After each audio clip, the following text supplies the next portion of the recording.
ಸ್ವಾತಂತ್ರ್ಯ ದಿನಾಚರಣೆಗೆ ಒಂದು ದಿನ ಬಾಕಿ ಇರಬೇಕಾದ್ರೆ ದೆಹಲಿಯಲ್ಲಿ 5 ಪ್ರಮುಖ ಸ್ಥಳಗಳಿಗೆ ಬಾಂಬ್ ಬೆದರಿಕೆ ಬಂದಿದ್ದು ರಾಷ್ಟ್ರ ರಾಜಧಾನಿಯಲ್ಲಿ ಆತಂಕದ ವಾತಾವರಣ ನಿರ್ಮಾಣವಾಗಿದೆ.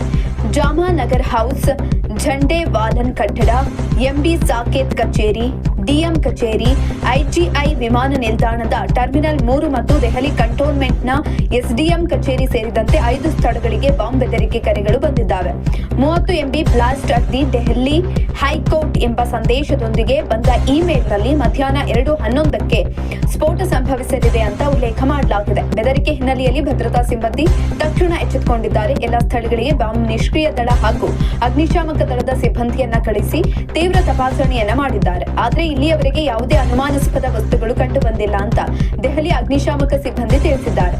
ಆಗಸ್ಟ್ 15ರ ಸ್ವಾತಂತ್ರ್ಯೋತ್ಸವದ ಹಿನ್ನೆಲೆಯಲ್ಲಿ ದೆಹಲಿ ಸೇರಿದಂತೆ ದೇಶದ ಹಲವು ಭಾಗಗಳಲ್ಲಿ ಈಗಾಗಲೇ ಭದ್ರತೆ ಹೆಚ್ಚಿಸಲಾಗಿದೆ. ಪ್ರಮುಖ ಸ್ಥಳಗಳಲ್ಲಿ ಹೆಚ್ಚಿನ ಸಂಖ್ಯೆಯಲ್ಲಿ ಪೊಲೀಸ್ ಸಿಬ್ಬಂದಿಯನ್ನ ನಿಯೋಜಿಸಲಾಗಿದ್ದು ನಗರ ಪ್ರವೇಶ ಮತ್ತು ನಿರ್ಗಮನ ಮಾರ್ಗಗಳಲ್ಲಿ ವಾಹನ ತಪಾಸಣೆ ತೀವ್ರಗೊಳಿಸಲಾಗಿದೆ.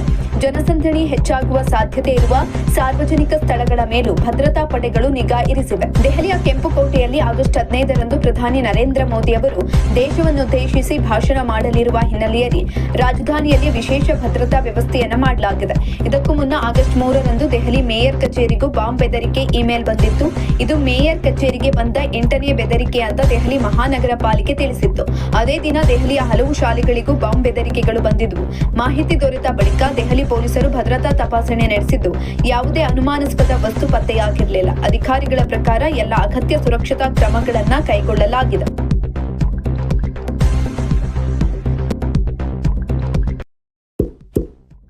ಇಂತಹ ಇನ್ನಷ್ಟು ವಿಡಿಯೋಗಳಿಗಾಗಿ ಲೈಕ್ ಮಾಡಿ, ಫಾಲೋ ಮಾಡಿ, ಶೇರ್ ಮಾಡಿ.